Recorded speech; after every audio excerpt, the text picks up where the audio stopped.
This is Do It for a Living, your source for inside information on the future of automotive performance. If you're not adding value, it shows up pretty quickly, and you're gonna get spanked in this market. It's very competitive, and there's a lot of other guys trying really hard to unseat you.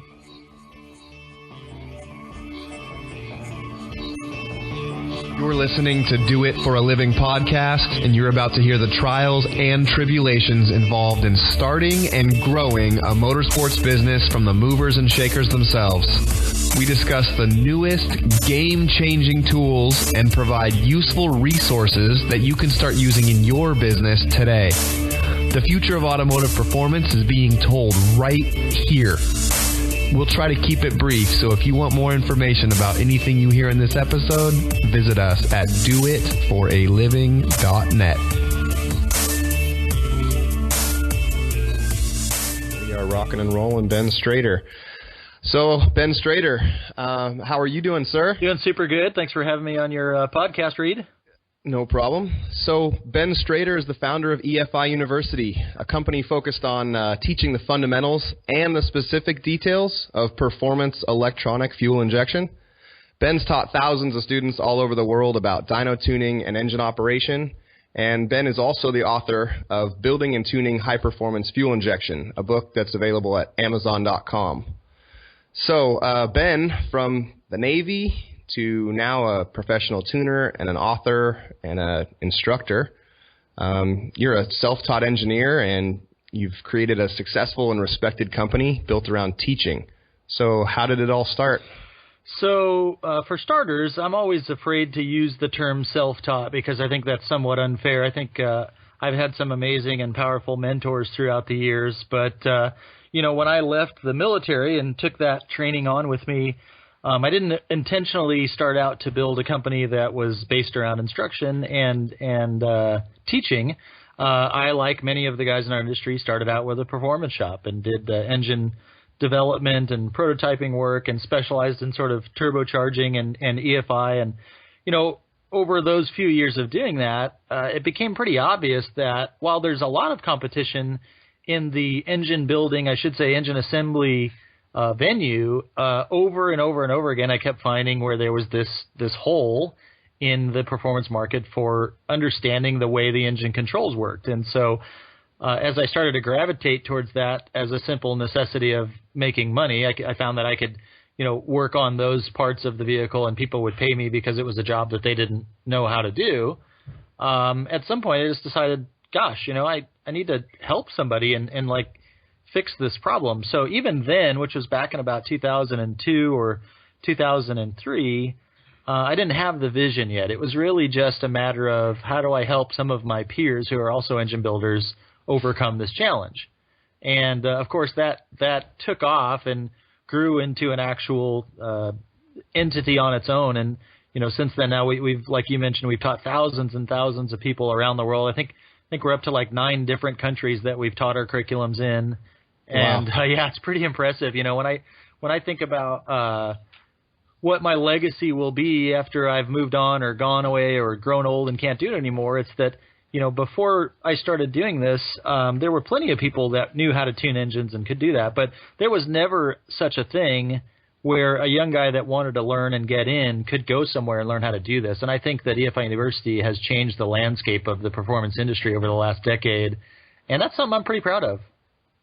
I would totally agree. So instead of having to come up through the industry and having to grind it out, you give a kind of an entrance, like really someplace for somebody to go and really find out what they're getting themselves into. Yeah, no doubt. I mean, it's one of those things that throughout the last 5 years or so, I would say one of our biggest struggles has been getting the message right via our marketing, because our content is solid and we've proven that over and over again. Never do people come to our courses, attend it and pay attention and go through the motions and then leave and go, oh, that was boring. It wasn't what I thought. I didn't learn anything. Most people leave with a completely different perspective and they're totally blown away. And they have this attitude of like, man, whatever I just paid, I would have paid twice that much if I would have known how good it was going to be. And I think that it's rare to find businesses that way where you give people so much more than they expected. And this is one of those areas. A guy comes in and he doesn't really know what he doesn't know, and they and they leave like, wow, man, not only do I have such a better understanding, but now I realize how much more there is to learn.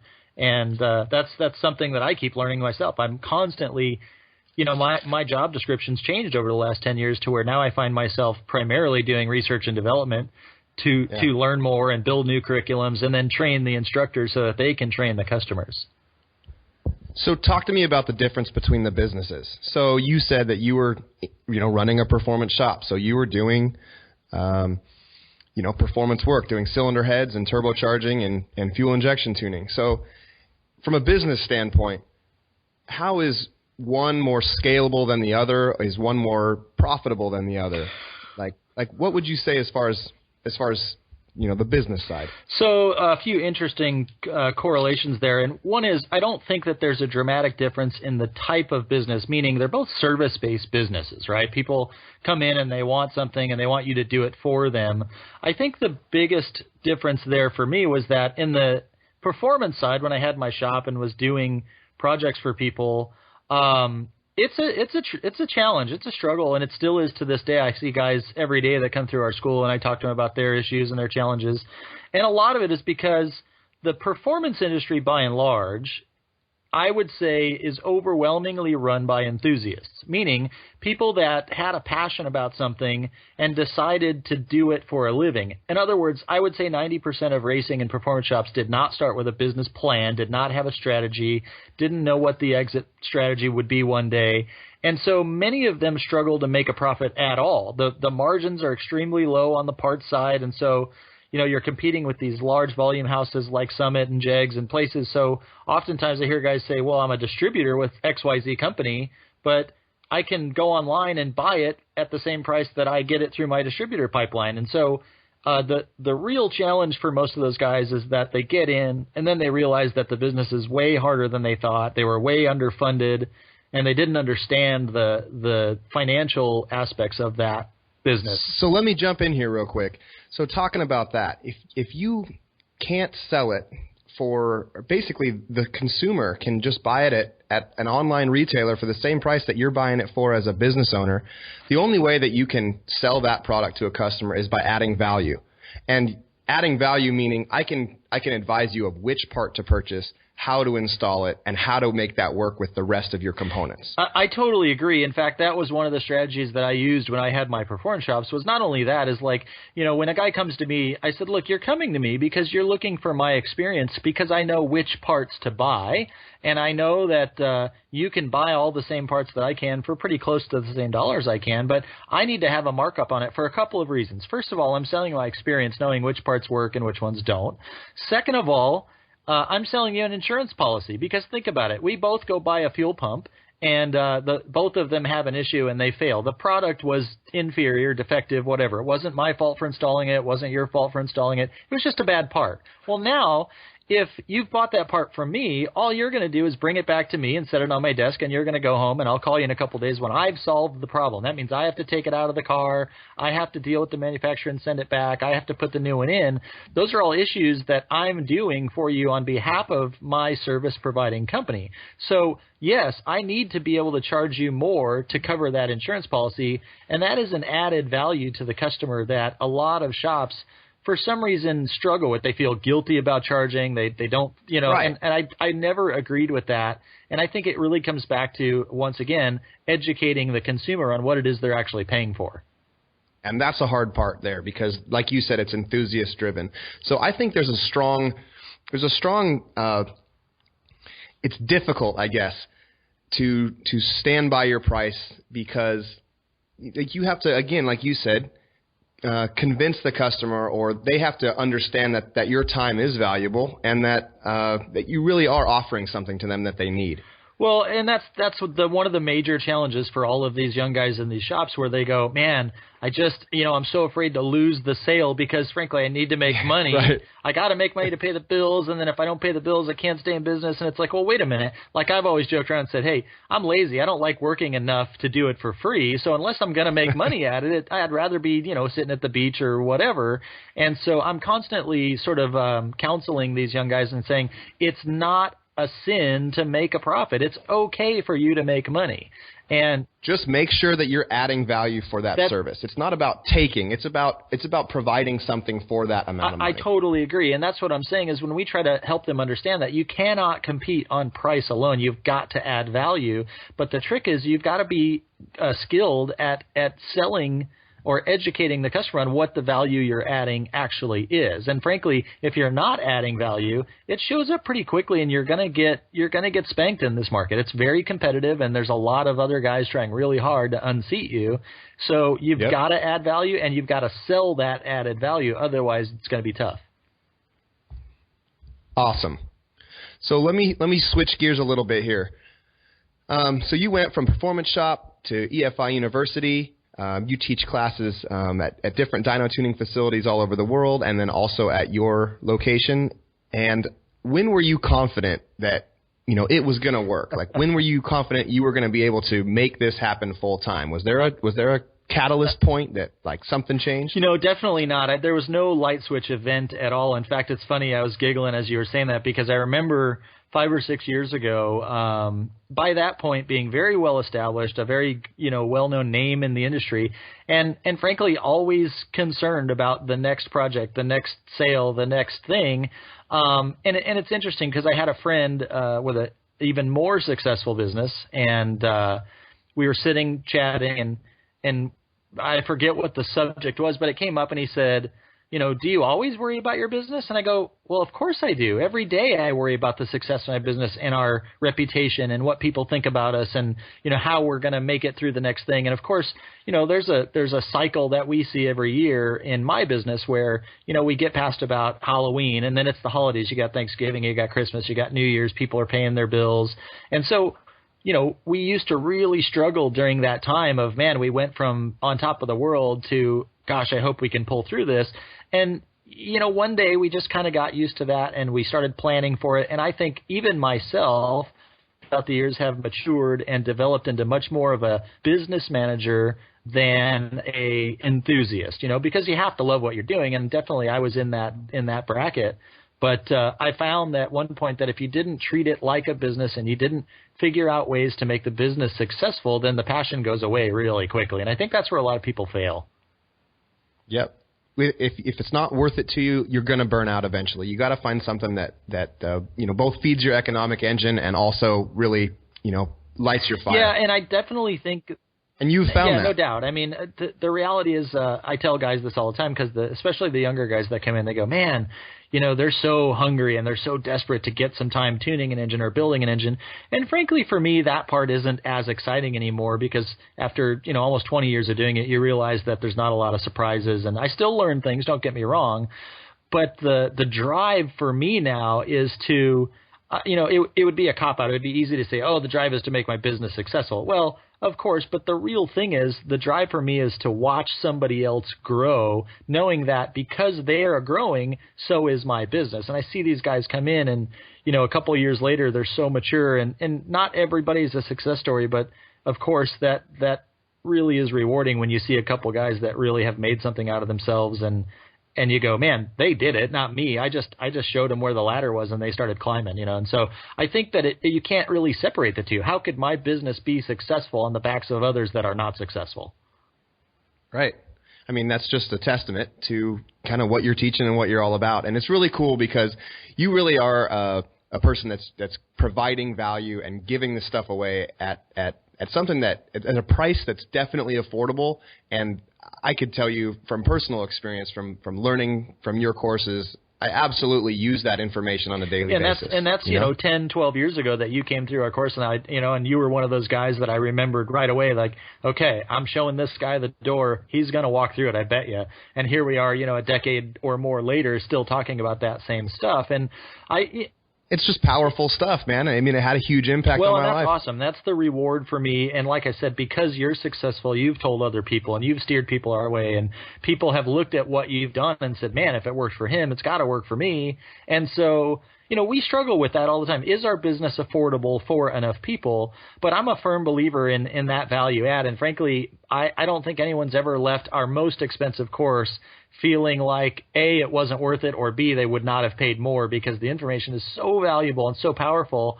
And what's interesting is I always joke around and go, man, I didn't invent any of this stuff. Guys like Isaac Newton did, and Albert Einstein, these are all just the laws of physics applied to the things that we care about. But what I did is I took my special gift of communication and I took that information and packaged it in such a way that what I really sell is empowerment, not information. I sell you a sense that you're smart enough, you're strong enough, you're capable of doing this job yourself, and I'm just going to show you the ropes to do it. The information you could glean from many different sources, but not in the way that we provide it to you so that you consume it and digest it and then go, wow, I really have the ability to do this. And I think that's where the real value of EFI University has been. Nice. So I like to also discuss a time that you've failed. So I believe there's more to learn from our failures than our successes. So I want you to explain the worst experience that you've had in business and what you did to overcome that experience. So this should be a situation that had you flat on the floor, upset, ready to quit. I know that we've all had that feeling, like the odds are stacked against us. So tell us that story and what you did in response. Well, to be honest with you, I think the most difficult part about that request would be choosing the story. It's not like, oh, man, that one time I failed and everything else has been golden. I mean, life has been, for me anyway, a series of failures and recoveries, and I don't think it's about how successful you are, and I don't think it's about how badly you failed. I think it's about how you recover from the failures. How you react to those situations. That's right. You can, young guys ask me all the time, how do you get to be around this industry as long as you have? And my answer is almost deceptively simple, and I say the same thing every time. If you want to be around the motorsports industry for a long time, you have to be around for a long time. And what I mean by that is you can't give up. You can't quit. But, most people don't know this about me, but before I started EFI University, I was actually bankrupt. I had my performance shop, and I had a partner. I had several different shops, and one of them I had a partner in, and we took on a lot of debt to buy a lot of equipment and machinery. And through some series of events, that partner decided that he wasn't going to participate anymore, and so I was sort of left holding the bag. And I had multiple hundreds of thousands of dollars worth of equipment that my name was attached to that I couldn't really use or didn't have a way to make money with. And so before I started EFI University, I was actually at the bottom, literally, as you said, lying flat on my back going, how am I going to make any, progress in the world? And I give a lot of credit to, I was a young guy at the time. My roommate, I shared a house with, we rented this house in Southern California. And he came to me one day and said, I want to buy you a cup of coffee. I got something I want to talk to you about. And I go, okay. And so he starts to tell me the story about how in a previous life he was climbing the corporate ladder, and his job was business development, and that he saw a particular quality and potential in me and in this concept of sharing information and teaching people that maybe I didn't see. And so he proceeded to tell me this idea that he had for creating this thing we now call EFI University.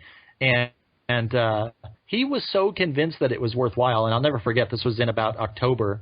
He said, I don't know the first thing about cars. I don't know the first thing about engines, but I know that what you're doing has potential. So where can I go learn about it? And I said, look, what would be really great is if we could go to this trade show, but we're in Southern California, and it's all the way in Indianapolis. It's called PRI, Performance Racing Industry Trade Show. And frankly, I mean, maybe we'll have to wait till next year. Like I can't swing it. And he says, I'm going to loan you the money so that you and I can go, because I know this is going to be a success. And that was 12 or so years ago, and Jonathan's passed away and gone now, but he was the one person that saw what I didn't and was so sure of it. He spent his money and loaned me the money to start EFI University, and we're only talking not a lot of money, less than $1,000, but I'll never stop being thankful for somebody seeing a quality in me that I didn't. And sometimes that's all it takes. They light the fire, you got to let it burn, and he did that for me, and obviously it was a success. It worked out really well.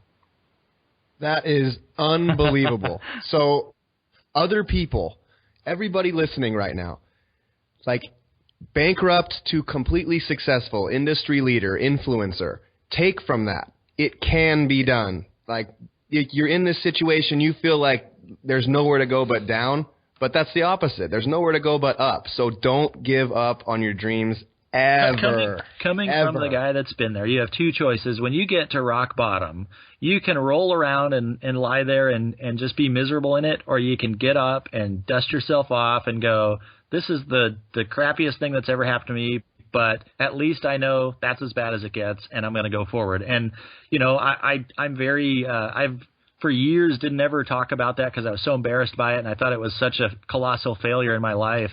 But now I'm somewhat proud of it. I can say, look, yeah, man, I found where the bottom was. I made the mistakes, and I probably will make more. I just hope that I've learned enough that I don't make those mistakes again. And, that's something I try to apply to my home life, my family life. My wife and I have a very simple formula for success because a lot of our peers, we're getting to be middle-aged, I would say, but a lot of our peers struggle financially, and oftentimes I see that they actually generate more revenue than me or my company. And I go, how can that be? And my formula is very simple. If you're out there listening, you just have to spend less money than you make. And if you do that, you can be as wealthy as any person you know. Seems simple enough. It's hard to do. It's easy to talk about. It's very hard to do. And like I said, I've got a number of peers with successful companies that generate 2 and 3 and 4 times more revenue than my company, and they're always looking at me going, man, you must be doing really well. How do you do it? It's easy, man. I just exercise restraint. That's not something we talk a lot about in our society, and it's not something that's really a cherished virtue. But if you can be disciplined and do the work and complete the job before you've spent the money that you're probably going to make on it, you'll be a lot more successful in whatever business you're out there doing. And what people need to realize is as they earn more income, their expenses rise to match that income. And that's what people do. They earn more money, so they spend more money. And then you never get out of the rat race. Well, and that's what happens. You end up in this vicious circle where, you're working overtime to make the incremental increase, right? Like, so I want to buy this car, and it's $300 per month, but for only $350, I can get the one with a moonroof. And it's just a little increase. But what you find is you make more, you spend more, and that's a very, very difficult challenge. And I'll be honest with you, probably 4 or 5 years into the EFI University thing, it was exactly that scenario. We were looking at it going, man, how can we be making so much money and not making any money? And and that changed things for me. I had kids and decided that I didn't want to run my life that way. And it was the same thing. That was another obviously smaller failure of management of my life and my business that I learned from. And, these days it's a constant struggle to figure out, okay, what are we doing? What are we spending our effort on, our time? And, we come to work every day and we put in 8 hours or 10 hours or whatever, but what did we actually do that generated revenue? We do so many, especially we get caught up in things like, I got to make a Facebook post today and I got to do this, or, it's this cultural sort of trap that we get into that if it's not something that's making money come in the door to your business, then you have to really evaluate whether or not it's worth spending your time on. And that's a challenge for every business. So what I've started to do along the exact same lines of what you're talking about is ruthlessly prioritize my time. I'm always asking myself and my guys, okay, is this the best use of your time right now? And it's always useful. You have a million things to do. But if you were to be honest with yourself and ruthlessly prioritize your time and where you spend it, and that's what you need to do. You need to really pay attention to is the way that I'm spending my time on a daily basis adding value to anyone else's life? Is it helping myself? Is it helping my situation? Absolutely. There's a great book that I would recommend to you and all your listeners if you haven't read it already. It's called The Goal, and it's a process of ongoing improvement about the theory of constraints, written, 20 or 30 years ago by a guy named Eliyahu M. Goldratt. And it's a story that's told from the perspective of a guy who works at a factory, and they're going to close his factory unless he can figure out a way to make the numbers look better. And so as you go through this book, you figure out that, well, I might not have a factory-type business, but all of these principles apply to my business, and that is exactly what you said. Tell me what it is you're spending your energy on, and then let's look at whether or not that's producing anything of value, whether it's to me, my company, the individuals who I touch and influence. And I've even gone as far as with my employees at EFI University, asking them on occasion to take this week, and every 15 or 20 minutes, I want you to write down what exactly you did, so that this is not a, I want to get you in trouble and make you feel bad or fire you or anything like that. But what it is we want to get to the end of the week and evaluate where did we spend our time and which one of those things did the most value for us. And, that's another one of those discipline things that it's easy to say. It's very hard to do and follow through on. Awesome.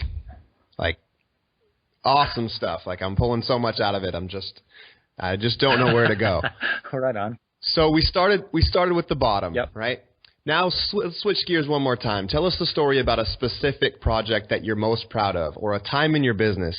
What's the proudest moment that you've had in business? Is there a time that you looked back and said, I made it, or just what's the proudest moment?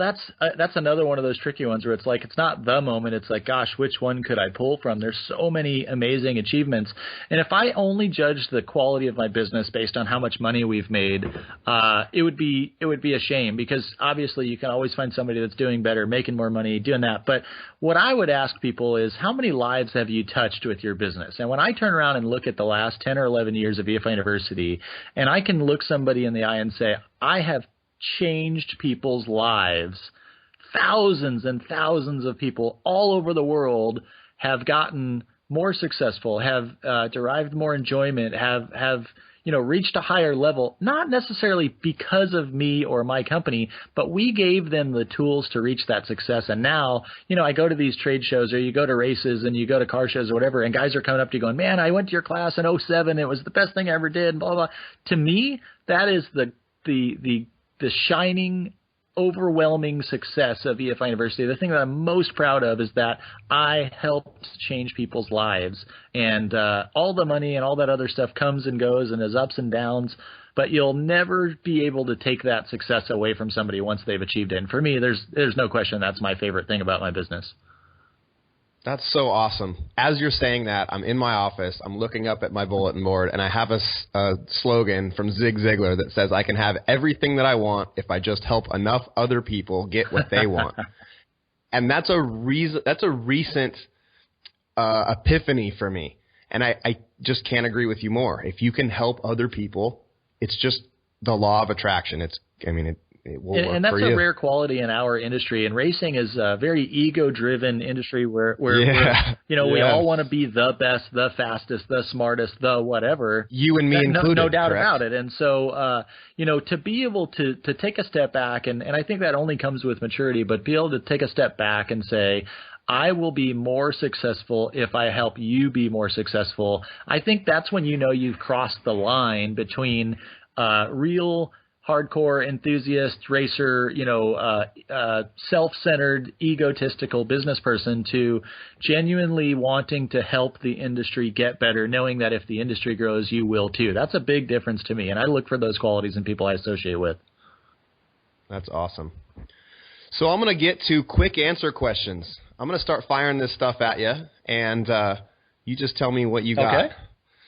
So I'm going to start with, tell us about a game-changing product that you've seen in the last year, and what makes it a game changer. I'm going to tell you, there's a couple things that really stood out to me this past year at some of the like SEMA and PRI trade shows. And one is we're starting to see a lot more in the EFI side. We're starting to see a lot more guys understanding that fuel flow means everything. And so we're starting to see these PWM controlled fuel pumps and variable flow pumps. And we're starting to see ECU manufacturers understand that concept as well and give us features like the new the Mtron ECU came out with fuel pressure differential automatically as a part of the fuel calculation, rather than, well, you can build your own and you can use it as an access and you can kind of blah, blah, blah. And nobody's ever really embraced that. And so those are the two things that I think really stood out to me the most this year is understanding that fuel pressure and fuel flow aren't the same thing. And without either of them, you got problems. Good stuff.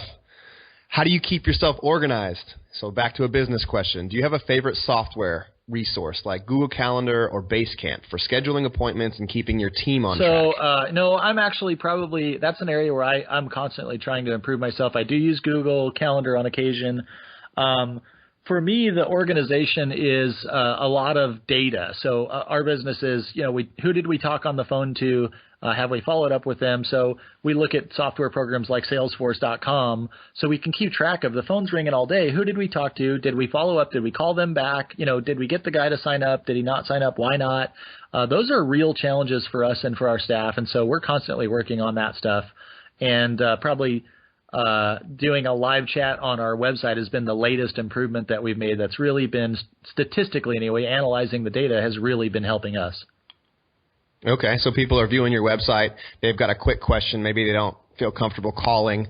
They can chat with you directly through your and website. I can't tell you, I was really against it at first because I'm the guy that I go to, some a car website and somebody wants to sell me something. I'm the first guy to go click and turn it off. But I will have to admit that I was wrong. And we've had in the last 2 months a very large number of occasions where people kind of said, yeah, I did have a quick question. And then 5 minutes later, you're actually on the phone with them because the guy was like, wow, this is a real person I'm talking to and I can get some answers. And that's made a difference for us. I'm pretty impressed. Awesome.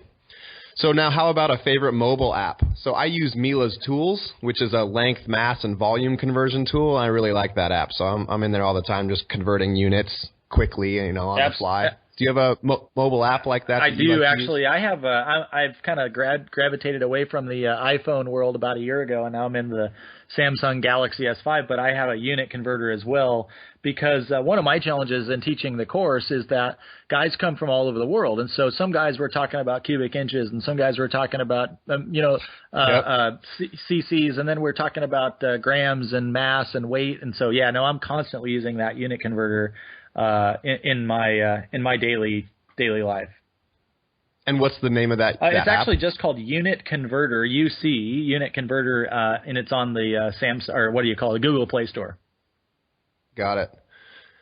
So how about a favorite shop tool? So this could be fancy, like a picoscope, or as simple as a PowerPoint. Well, that's an easy one for me because I'm constantly getting new tools, and the latest tool that I got is amazing. If you haven't seen the video yet on our Facebook page, you got to go check it out. It's called a Skidmore Wilhelm tester, and it's a tester that allows me to measure bolt and bolt force, clamp force, meaning not torque, not PSI, not that kind of stuff. But if I said that I needed to retain a piston that's generating 5,000 pounds of force, I can now take that bolt and put it in my little machine and tighten it until I get the force that I want. What's interesting about that is as I test different lubricants, I find that it takes a different value of torque to get that clamping force. And so any tool that allows me to do something more precisely or helps me learn things that I didn't know before is by far my favorite. And today that Skidmore Wilhelm tester is my favorite.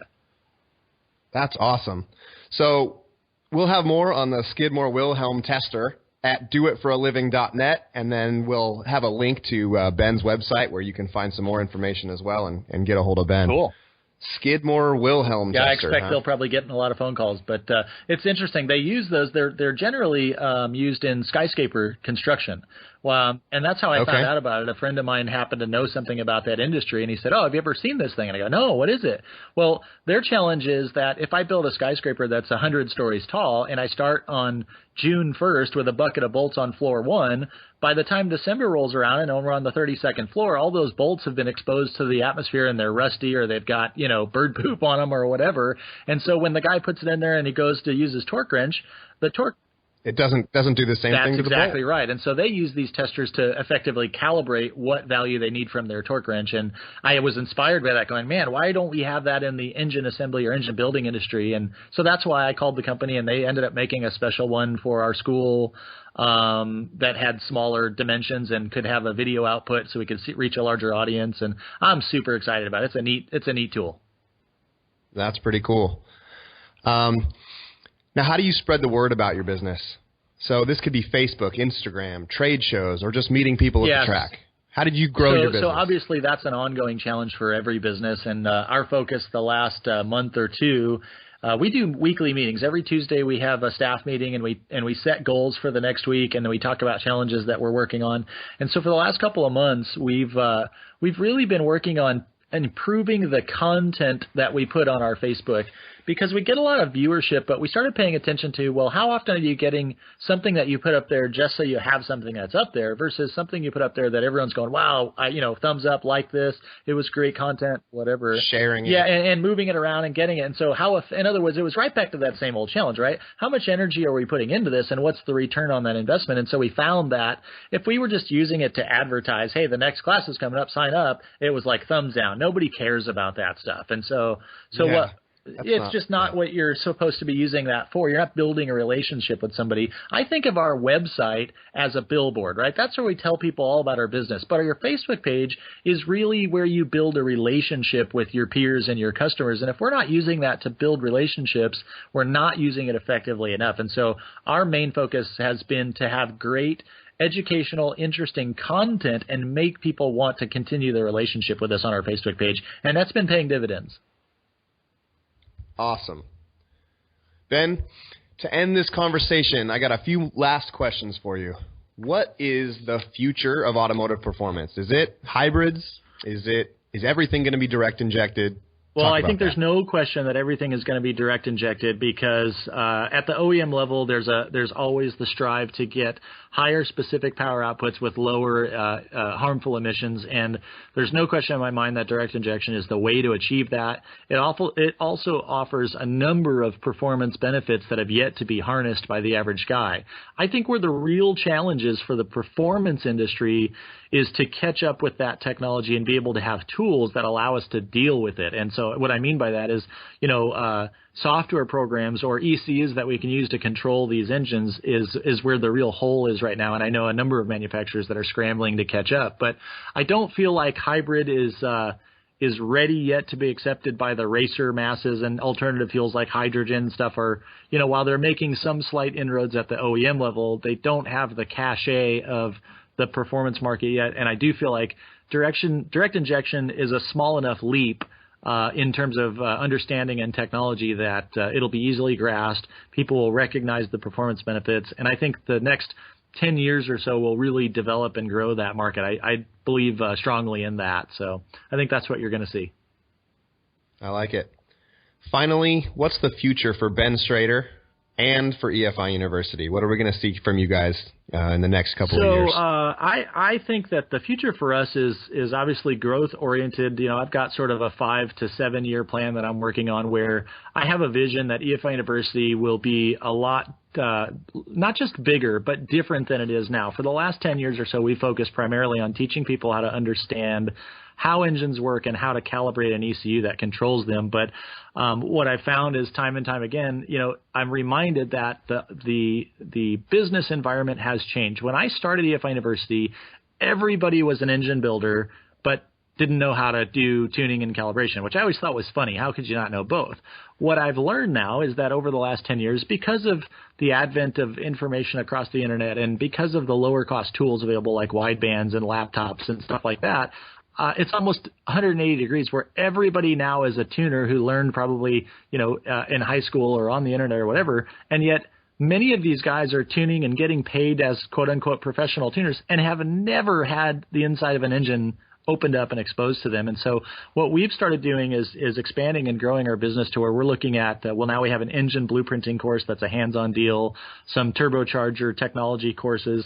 And I have a vision for EFI University to be a much more in-depth program where maybe it's a year or a 2 year and there's an associate's degree. And, so we have a big plan for a big model, and we're going places.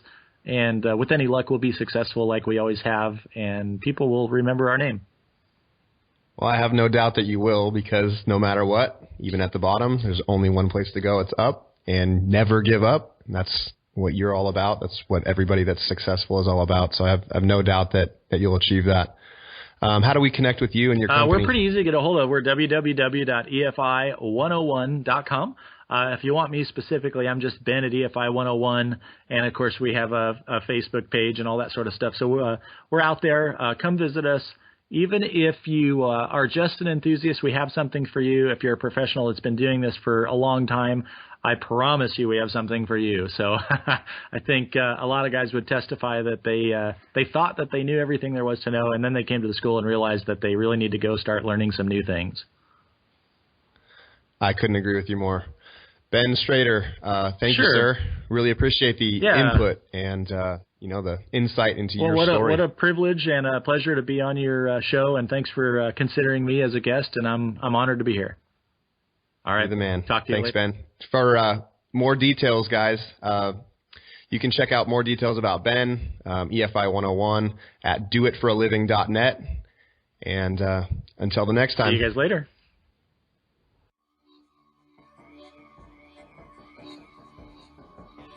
Thanks for listening to Do It for a Living. You can find out more about this guest, this show, and even details about what we just talked about at our website, doitforaliving.net. Check out the Facebook page at facebook.com/doitforaliving and tell us who you want to hear from. And most importantly, subscribe to the podcast. Click subscribe. Do it now. Seriously. I'll wait while you grab your phone. Open up the podcast app, tap the subscribe button. When you subscribe, you help us gain momentum and attract more high-level guests. Thanks for listening.